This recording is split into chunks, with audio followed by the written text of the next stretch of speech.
Dr. Cam Nguyen with Radiation Oncology, giving us a presentation about the radiation treatment modalities in lung cancer.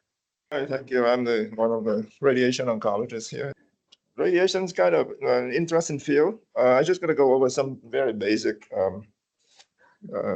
principle behind radiation so you can all see it. But in order to produce radiation, it has to start with back in the old day, we use a radio frequency power generator, but that's kind of obsolete now. So very often we use the linear accelerator. So what happens is you have the electron gun that shoot electron into the accelerator and then hit the target and then comes down and treat the patient. So the machine cannot move, patient cannot move. Precision is the key thing when you treat patient with radiation therapy, because any movement is an absolute no-no. Some of the patients are very, they're older, they're sick, they cannot lay flat, which makes it very challenging for us. But for the most part, most patients can handle it. This is the interesting part about radiation. Very often people think radiation hit the cell and the DNA is damaged. That's not it. If I can make the analogy, it's almost like a baseball and the bat and the ball. So if you hit something, it is not the baseball and bat that hit you, it's the ball that hit you. So when the radiation is produced, it hit the, you don't have a pointer here, do you? Oh, the cursor, okay. So when the radiation hit the water molecule or oxygen molecule, what you see is an electron is ejected. So this is why you see the O2 with a minus sign, or the water, which is a hydroxyl group. OH is usually OH minus, but by the time you get an electron, it becomes neutral. But there's a little dot here you see there is the free radical. And free radical is produced by radiation, but it's not unique to radiation. Chemotherapy agents can do that. Adriamycin is one of them, BCNU, even cisplatin and cyclophosphamide. These drugs can actually produce free radical. When the damage happened to a single strand of DNA, it's not that bad because the cells can repair it, and they use the enzyme, polymerase enzyme, to fix the repair. But when you have a double strand breakage, this is actually very significant damage to the cell structures. So we are kind of lucky because tumor cells are very bad at repair. They don't know how to repair. It's very difficult for them to repair because their repair mechanism is pretty bad. The normal cell can repair it very well. So we're lucky in that aspect. In terms of radiation, we need the oxygen for the radiation to work. So hypoxic tumor cells have been notorious for being radio resistant. So if you look at any cell, you see the outer rim is basically oxygenated simply because the blood supply comes this way. The very center of the cell of the tumor is necrotic. So when you hit that with radiation, usually the aerated cell with the oxygen die because of the free radical we talked about earlier. Then the center part necrotic, the hypoxic center, is very resistant to radiation.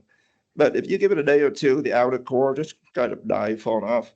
And then the inner part right here is the hypoxic center. Now it gets new blood supply from the outside coming in. So then the cycle repeats itself. And then this is why you don't want to do radiation in one fraction, except for very few cases. But for the most part, we fractionate it now. It takes 4 or 5 weeks to finish the treatment, and it's much better for the patient. So the cycle is basically repair, redistribution, repopulation, and the cells reoxygenated and then get hit with radiation again. So this curve is important because if you treat patient with tumor, as you push the dose up, this is tumor control on the vertical axis. As you push the dose up, you get more and more tumor control. But you also pay a price too in terms of normal tissue toxicity. So in the perfect world, you want the normal tissue curve, the pink curve, to be as far right as possible, simply because you want to push the dose high as you can without causing too many side effects. Some of the tumor are pretty bad. Things like glioblastoma, the brain or lung tumor, this pink curve is actually closer. So the more radiation you push, the more side effect you get. So every histology is different. Very often we get called for a large tumor mass causing compression, either the neck or the chest or SBC, which I can get to that later. But this is a good example of a patient with a massive thyroid anaplastic carcinoma that's pushing the airway all the way to the left. You can see that it's huge.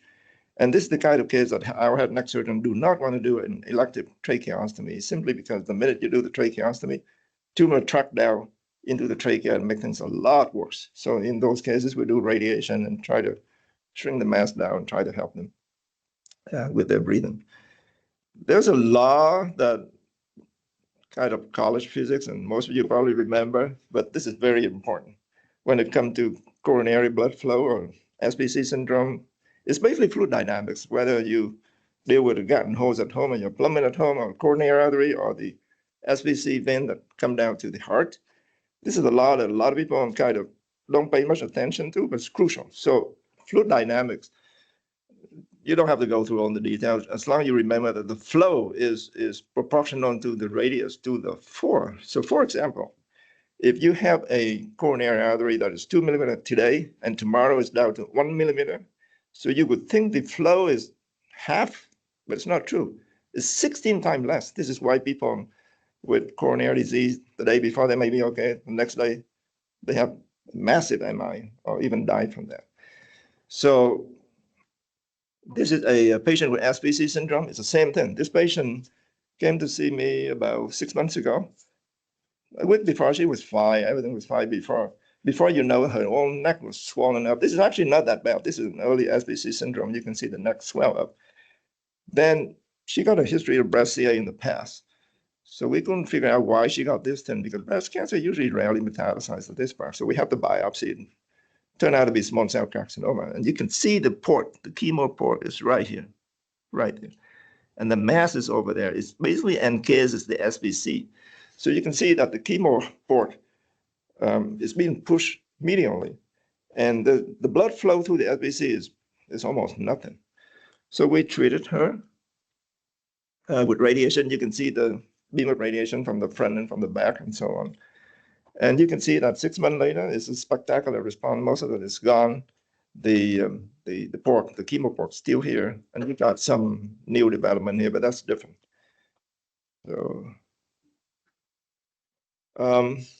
another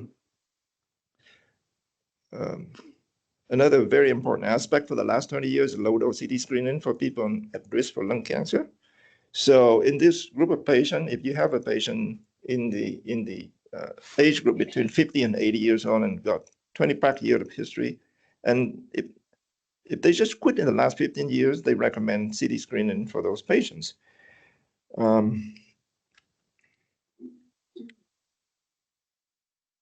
me backtrack a little bit. So in this recommendation by US Preventive Task Force, so they say, well, if you got a patient with substantial problem, life expectancy, then you probably don't want to do much screening for that.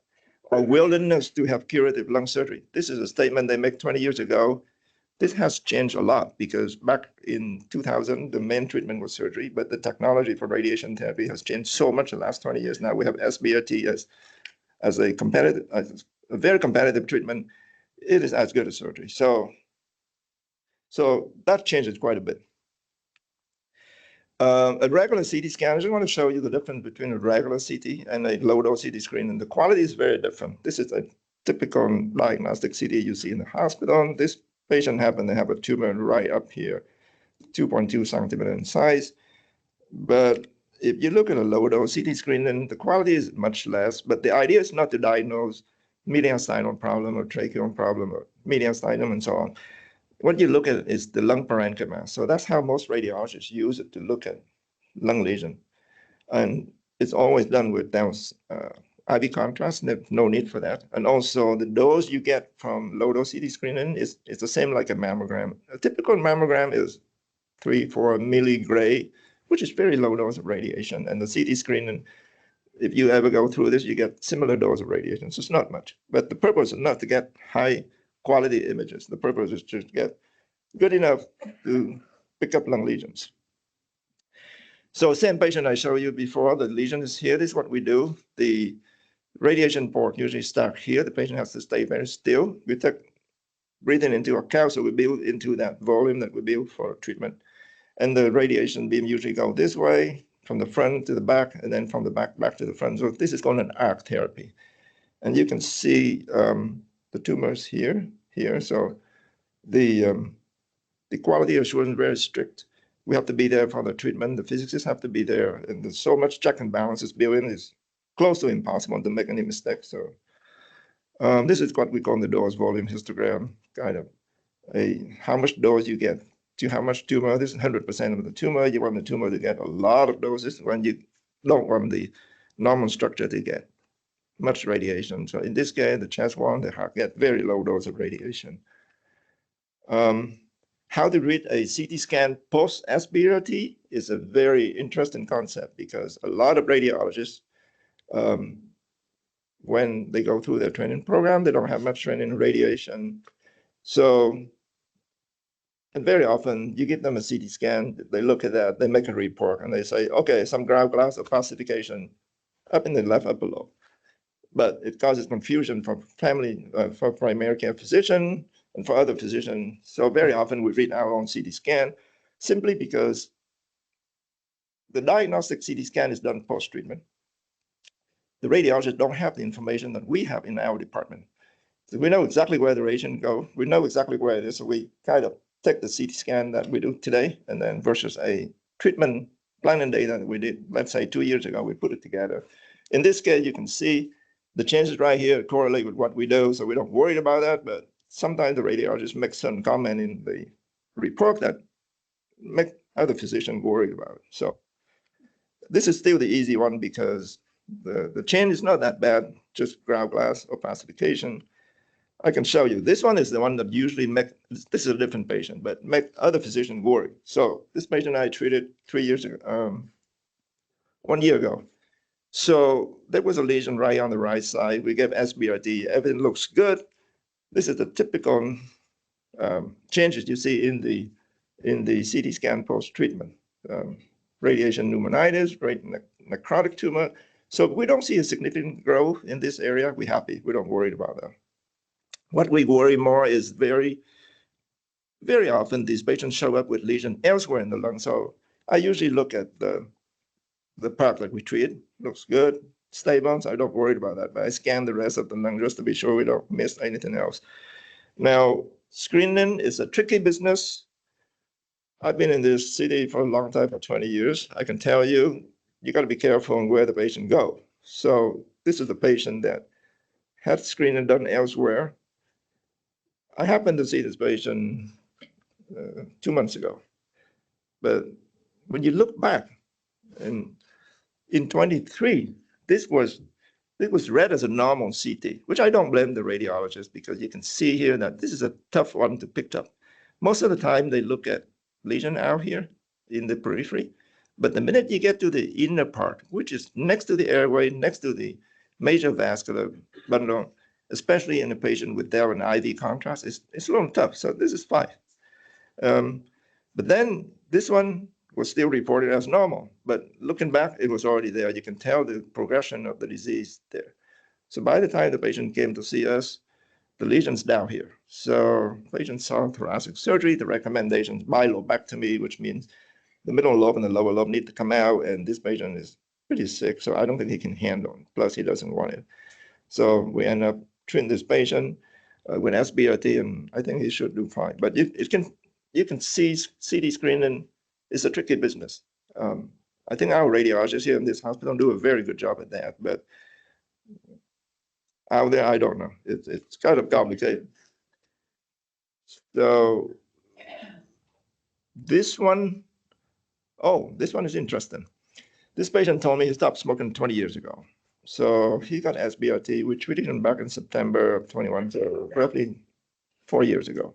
So I came back with this. You can see the changes in the left lung. This is 4 years later. It's just some radiation pneumonitis and just stuff that's been stable for a long time. So back to what we said earlier about screening. This is the kind of patient you say, oh, you stopped smoking 20 years ago. You don't need more screening. Well, look at this. I happen to look at the other side. Well, new lesions show up. And this one biopsy proven to be cancer. So we treat that too. But it's kind of, if you look at this, we treated that. So the changes are there. We're not worried about that. But this one is brand new and it's another cancer. And in a patient who stopped smoking a long time ago. So The only study that ever compares radiation and SBRT is the VA study. We're still, I think, still going on right now. Accrual kind of slow, is still there, but their target is 670 patients, and hopefully they have some outcome data. But I think right now the data for lung surgery has been there for the last 40, 50 years, so it's there. The data for SBRT has been building up slowly the last 20 years. There's so much information in SBRT that if you look at the data, is as good as surgery, stage for stage. So if you look at many studies looking at SBRT surgery versus radiation, you look at them, whether you do surgery, which is the curve up here, the black curve, and the SBRT, which is the red curve, it's just the same. 5, 10 years data later, most of the time you get 80% plus survival, which is actually pretty good. If you look up this study, I put the DOI mean digital and online identification of the paper. So if you copy and paste it, you should get this paper. This paper is very important. It's a 20-year follow-up data for screening.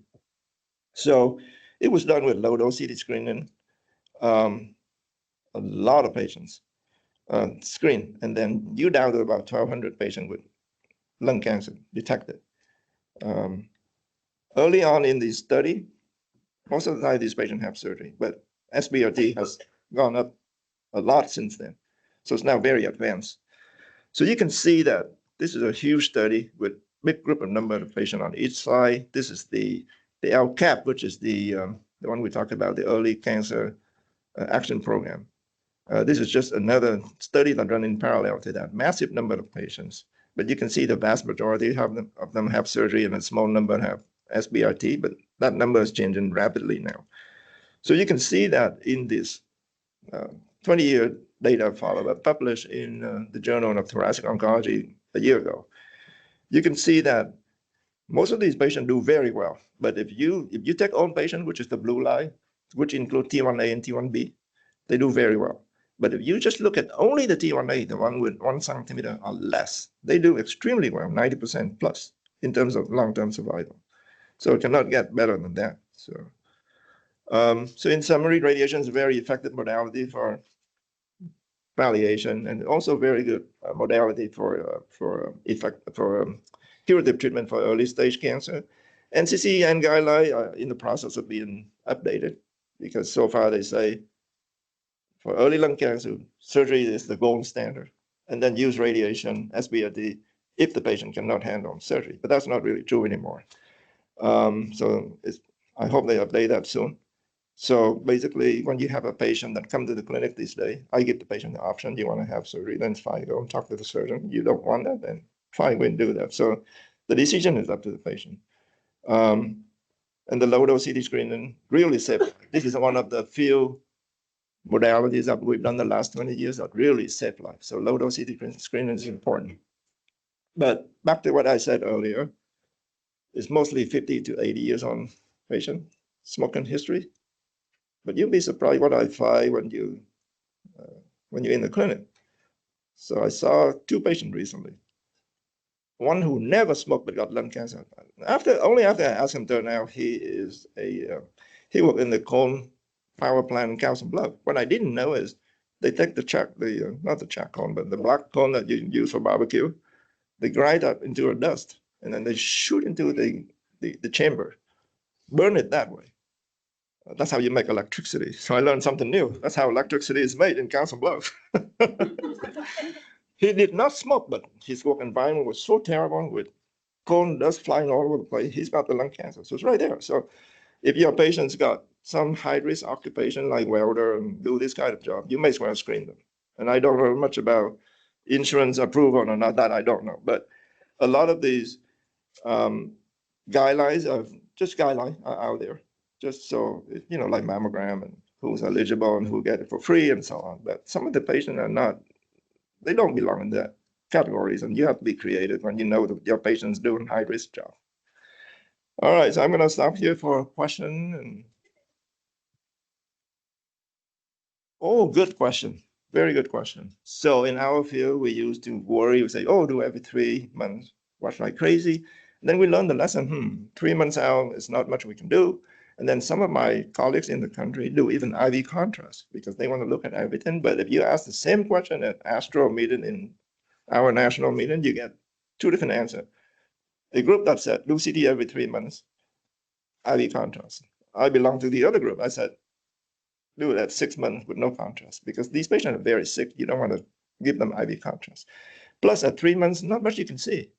So if you wait 5 months, 6 months later, and every 6 months for 2 years, after that, the thing looks good. Maybe another every 6 months, and then after that is once a year, back to the usual screening. So everyone, does things different ways. There's no guideline really right now. 5 treatment is basically for peripheral lesions out here. The minute you get close to that, if you do 5 treatment, it's still pretty safe. But there's a few report out there, mostly from Memorial Sloan Kettering in New York, that said, okay, if you do 5,000 in 5 fractions, there's a 2-3% risk of fatal hemoptysis. They basically bleed to death. So, some of us in the field read the report, we kind of scared, okay, we need to back off. So that's why the group in Canada and London, Ontario, they do the thing called Sunset Trial, which is a lower dose of radiation, but spread it out over a fraction instead of 5, and it seemed to be safer. So their data is out there. So when we deal with central lesion, we're more careful because if they ever get complication, it is usually fatal. So we lower the dose, we spread it out, and seem to be safe. Thank you, Dr. Nguyen.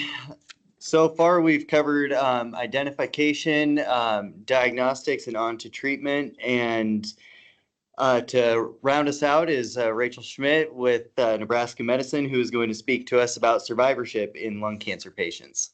Hey, everyone. I'm Rachel Schmidt, and oh, that's loud. Okay. I'm a nurse practitioner by training, but I'm also program director of Nebraska Medicine's Cancer Survivorship Program, as well as the Cancer Risk and Prevention Clinic. And then I wear another hat as assistant director for community outreach and education. And we do cancer education and screenings in the community. So today I'm going to be talking about lung cancer survivorship. I don't have any conflicts. As you guys have heard today, I don't really need to go over some of this stuff, but just as a general overview, lung cancer is the leading cause of cancer mortality. Why is survivorship care so important? We know that there's over 18 million cancer survivors in the US, and over 69% of those have had their cancer longer than 5 years. So we want to make sure that people are living, good quality of life. When we look at some of the statistics here, 40% of survivors are men, 39%, and 39% of women will be diagnosed sometime in their lifetime. So it does affect a lot of people. When we talk about who is a cancer survivor, people have all different types of definitions. The correct definition is you are a cancer survivor once you get diagnosed with cancer. So it starts at diagnosis, and then you're a cancer survivor for the rest of your life. They came up with this term because once you get diagnosed with cancer, we know that life changes. You start going through different treatments, you get different side effects. So this is all part of surviving cancer. Survivorship care focuses on like a huge array of different issues. I usually can make this talk last anywhere from 30 minutes up to 2 hours, but I'm going to try to keep it pretty short and sweet. What we focus on is a lot of this post-treatment management and coordination. And we'll go into this a little bit more, but lots of what are the side effects that happen from cancer treatment? What are screenings because of these side effects or known comorbidities that are going to happen because of treatment? How can we make sure that patients stay healthy for the rest of their lives? And what other screenings do we need to be doing? So this is, if you guys have ever heard me talk, I give a lot of talks. This is probably a slide that you've seen before. The colorful slide just looks at back in 1975 is really when we started looking at cancer survivors. There was only about 3.7 million. As we look into the future, by 2040, we're going to have over 26 million cancer survivors. So there's a lot out there. It's because we have better treatments, we're screening, all of those things. And then the different colors really break it into the different age groups. And when you look at some of these, everything that's red and above are for people that are diagnosed over the age of 50. So we do know that age is a big factor when it comes to getting a cancer diagnosis. So a lot of these things that I'm going to be talking about are in this older population. And then on the right side, when we look at survivorship grants and funding, survivorship, again, wasn't something that people were spending a lot of time on. We were really focused on treatment and what can we do to increase survival. But now that people are living much longer, there's starting to be more survivorship grants out there looking to see how can we improve quality of life. This is actually something that people are living with for long periods of time, so the funding has also increased there. So this is just a broad overview about what we know in general about cancer survivors.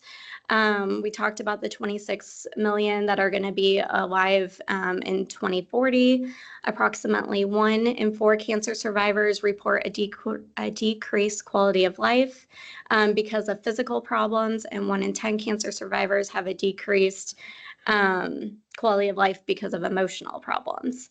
And then we do know that it does affect different groups, like with racial minorities, lower socioeconomic status. They just have a harder time regaining their quality of life.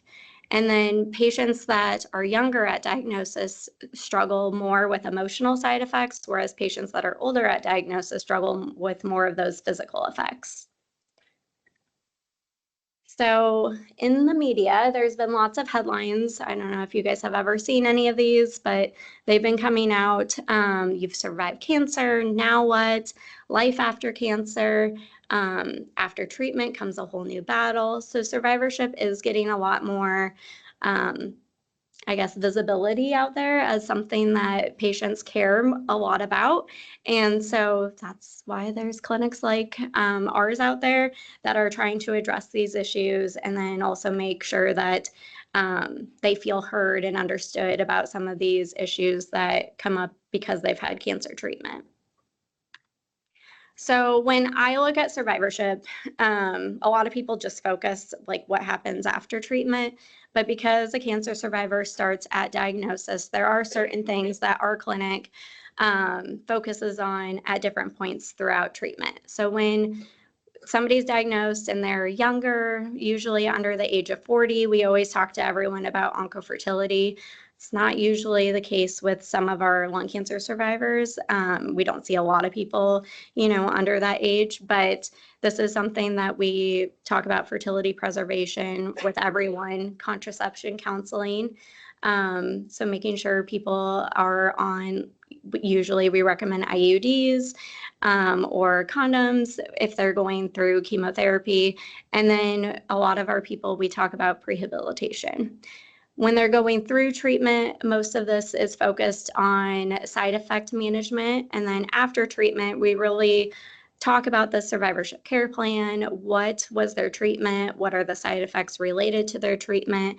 And then how can we make them healthier with health promotion and get, address all the other cancer screenings that they may not be up to date on. So when we look at cancers or lung cancer survivors, there are very specific things in this population that they are a little bit, or they complain about more. Fatigue is incredibly common. I would say this says 90%, I would say 100% of our patients that undergo lung cancer treatment complain of fatigue. It's very common. It can last, anywhere from just a few months to years. And I think I have another slide coming up that will talk a little bit about some of the treatments there. Shortness of breath is very common. Chronic pain, like Dr. Trujillo mentioned. Cognitive impairment if they're undergoing any type of chemotherapy or immunotherapy. And then psychological distress, so depression, anxiety, fear of recurrence, stigma. We use tools like distress screenings, like frequently and many times throughout treatment to help identify that. And these are kind of some highlights, but again, fatigue is super common. If they get to survivorship clinic and they're still having complaints of fatigue, we talk about exercise.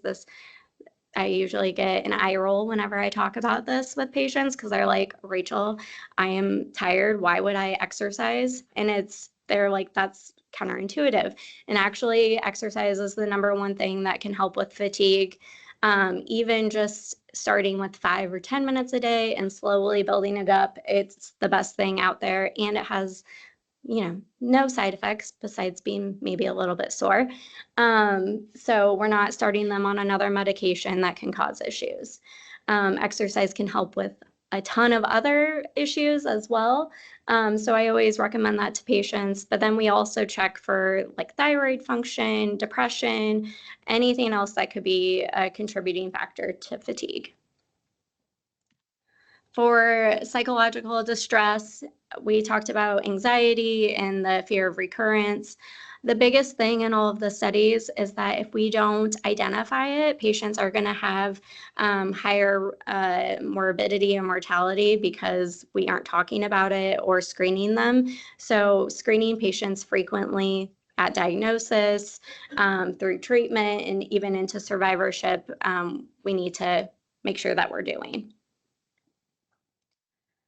Cognitive dysfunction, this is very common. I would say about a third of patients that undergo treatment are going to have, or chemotherapy, are going to have some type of cognitive dysfunction, whether that presents as word finding, short-term memory loss, they can't really plan, or juggling multiple tasks is hard, or forgetting to tell their significant other things like, did I tell you about? And the spouse is saying yes. These are very common. Typically, it will get better the longer that they're out of treatment. But the biggest things that we recommend to patients is trying to stay or do things that are brain stimulating, like crossword puzzles, Sudoku puzzles, exercise. Those are things that will help make their cognitive dysfunction better faster, or keep it to where it's at. Other things that we talk about is stress management, exercise, and then we do a refer out to like Madonna for some training or further evaluation for cognitive dysfunction. Chemotherapy-induced peripheral neuropathy. This is incredibly common, especially with some of the chemotherapies that these patients get. Gabapentin is great for like short-term relief, and I 100% agree with Dr. Trujillo. If it's long-term or they have other issues like stress, anxiety, depression, putting them on Cymbalta will help long-term, and it actually helps patients in the studies better than it does gabapentin, and then they're also not tired. So if fatigue is also an issue, I would try to stay away from gabapentin and try to transition people over to Cymbalta or duloxetine. One big thing with duloxetine, though, is I try to start patients off super low and then increase it over a month or two, just so they don't get the nausea or headaches that can come with this.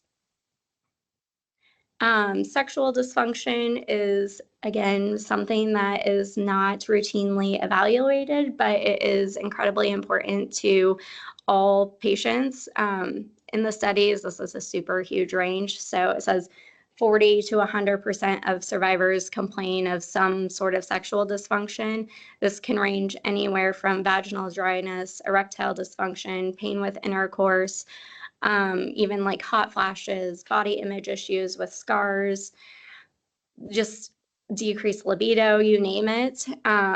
Patients don't like bringing it up because it's uncomfortable to talk about. They don't feel like their providers like talking about it. I know a lot of providers don't like talking about it, but as nurses and other care team members, they might feel a little bit more confident talking to you guys about it and acknowledging that this is normal, but there is things that we can do. And so this is something a lot of our physicians over at Nebraska Med will be like, okay, I'm going to send you to Rachel. She'll talk to you for an hour about this stuff because I don't know what to do. So that's the good part about having a survivorship clinic, to address some of these issues, because they aren't, experts in how to treat sexual dysfunction, and they don't want to misspeak, or they just don't know what to tell patients. And so they routinely refer over to us to handle issues like this.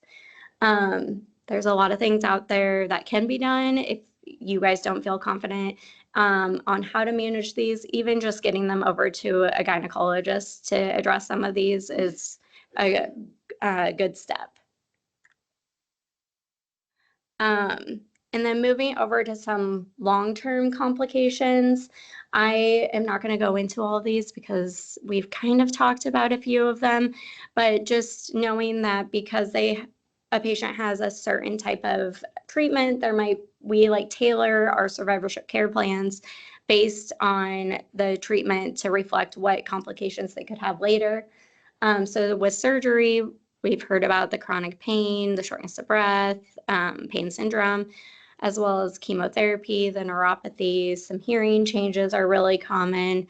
The cognitive dysfunction with immunotherapy. There's all of those autoimmune toxicities, like all the itises that you can think of. And then radiation, like pulmonary fibrosis and pneumonitis, esophagitis, cardiovascular disease, except for they've gotten a lot better at limiting exposure to the heart. So when we look at cancer screening after lung cancer treatment, surveillance matters. We know that everyone's going to follow with their, surgeon and medical oncologist and radiation oncologist for at least 5 years. I think one part that kind of gets missed with a lot of these patients is if they have a smoking history, even after the 5 years, they should get back into lung cancer screening, because they're still at risk for lung cancer moving forward, like a new primary lung cancer moving forward. So we typically will refer back into our lung cancer screening program, so that way patients don't fall through the cracks when they get transitioned back to their primary care provider. We also talk about smoking-related malignancies, so making sure that we give them, what are the signs and symptoms to look for head and neck cancers or bladder cancers. So, because there's not really screening guidelines for those things, but if any of these signs or symptoms come up, then they can let us know, and then we can go ahead and start screening for that. And then a lot of our patients, once they get diagnosed with the cancer, we find out that they haven't really stayed on top of all of their other cancer screenings. So we get them up to date with their colonoscopies, their breast cancer screenings with mammograms, their PAPs, prostate cancer screenings, you name it. We do a lot of family history overview to see if there's a strong family history of cancers. Do they need genetic testing? And we go through all of those guidelines too. And then with addressing risk factors, this falls under, health promotion, part of cancer survivorship. We know that smoking cessation helps with, long-term survival. However, we know that 17% of cancer survivors are still smoking. So there's a lot of education that we do. We do a lot of referrals on the back end to tobacco cessation. We do a lot of education on how this can help, like by quitting, you can help prevent new cancers. We talk about obesity and how obesity can increase the risk for up to 13 other types of cancers. So trying to get to a healthy weight, and we know about 31% of cancer survivors are obese. We talk about alcohol in moderation. We know that any amount of alcohol can increase your risk for cancer. So really trying to bring down their alcohol consumption. I feel like they get so mad at us when we talk about all of these things, because they're like, you're not going to let us do anything. We're like, in moderation, we just are trying to lower your risk for future cancers. Sun safety is a big one. The most common secondary cancer that people get is skin cancer. So making sure that they get into a dermatologist and get a full head to toe skin exam at least every 2 years is important, especially if they've had radiation in the past, to look at those areas.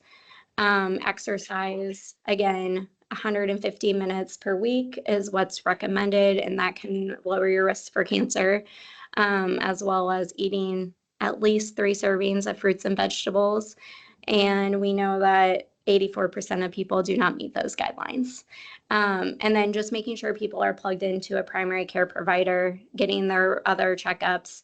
The biggest thing with cancer survivors is 50% of people or of cancer survivors actually die of heart disease. So making sure that they get in with their primary care provider, getting their blood pressure, cholesterol, all of those things checked, because we don't want to cure them from cancer, but then kind of forget about everything else that the general population does screenings for, because we get so hyper-focused on just surveilling them for cancer. So a really great website is this, it's called the American Institute for Cancer Research. They have a blueprint of everything that you can do to lower your risk for cancer. We routinely send patients here because there is a quick quiz on there called the Cancer Health Check, where you can just input information. They'll tell you areas where you can lower your risk for cancer in the future. But basically, all of the recommendations for cancer prevention are applied for cancer survivors as well. So we talked about a bunch of these things, but the other ones are like limiting fast foods, limiting red meat, because we know that can increase the risk of colon cancer, limiting sugar-sweetened beverages. We talk about how vitamins don't really lower your risk for cancer, so you should really just get that from your food. But this is a great website if anybody is asking you more questions about nutrition or some of these vitamin questions. They have all of the research about those in blog posts that you can also look up, which is super helpful.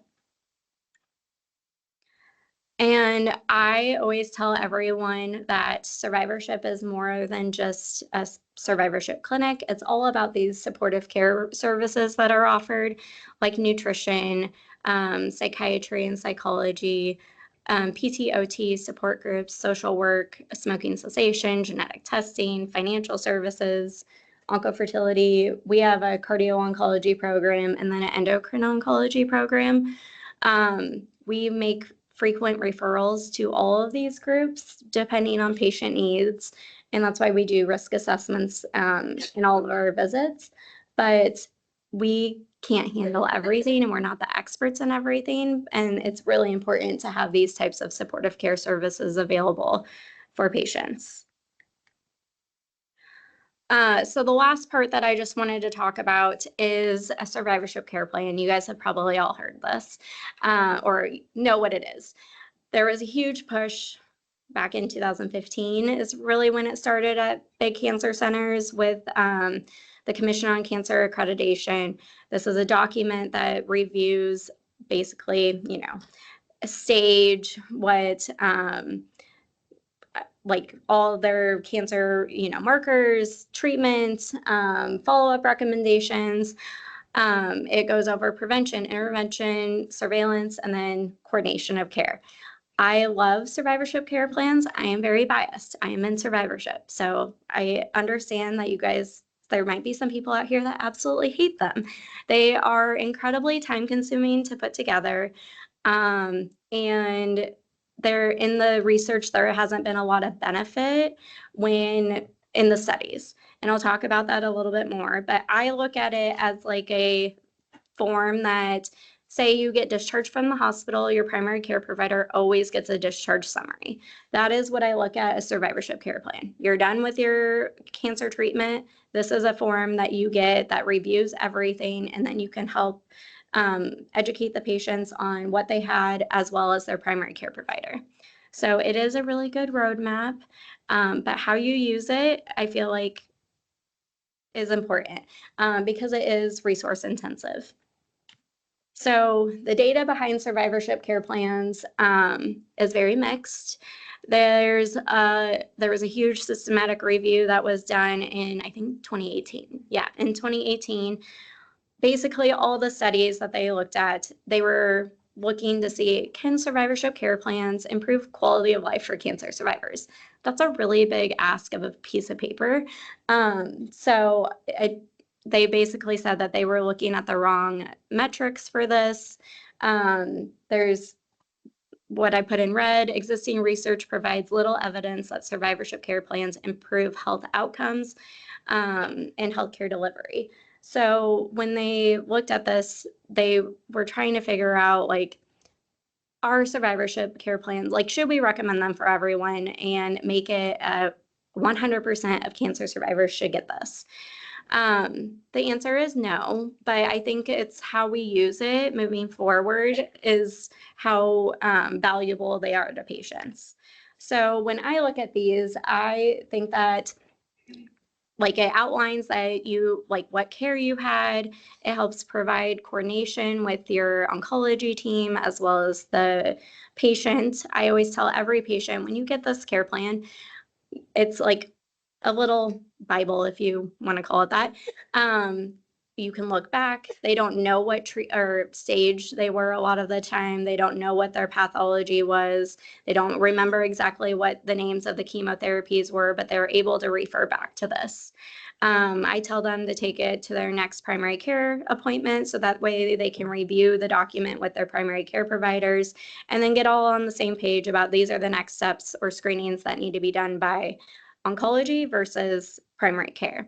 And so I feel using it in that way, there is benefit. And we found that with our primary care providers, and they have found the document very helpful to help guide them on what needs to be done moving forward. So again, I talked about a little bit of this, but it's very, like, clean communication between the oncology and primary care providers. We update it to reflect current guidelines. And so we want to make sure that people understand the guidelines. They're super vague and you can interpret them however you want to, but then we put in what it should be for that patient. So, like, if it says you can consider doing this, do we actually recommend doing it? Yes. So we try to make it so it's not so inconsistent or vague or people don't know what to do. And then when survivorship care plans are given to PCPs and patients, it can actually decrease the ambiguity and increase adherence to care. So, big key takeaway: I'm a proponent of survivorship care plans. I think that they can be used like a really good tool to educate patients in primary care, to help coordinate a team in a better way, and to increase awareness to survivorship care issues. Here are a ton of resources that are available to anybody about survivorship. And I think that is all I have. Yes. Does Epic, Yes. Epic have a survivorship tied to it, or So we created our own plans and then basically update them yearly. These templates within Epic, there is like a survivorship care plan. Like, if you click on the diagnosis, let's say lung cancer, because it can be super vague, you can hit oncology treatment summary, and then it will populate a survivorship care plan. It will try to pull over as much as possible, but there is some things that need to be manually updated. I would say maybe like 20% of it. So it's not terrible. Yeah, so we have it on the patient portal. We like send to them so that way they can find it easily as well. We send it via the, I think, like, I don't even know what the actual name is. Maybe it's not a staff message, but maybe like a referral message within Epic to their primary care with like a little snip of these are the things that we would like you to do. And then we print it off too. That concludes the online education. I would like to thank all of our presenters for their experience, knowledge, and expertise. Be sure to subscribe so you're up to date with all of Nebraska Methodist College's continuing education offerings. Thank you.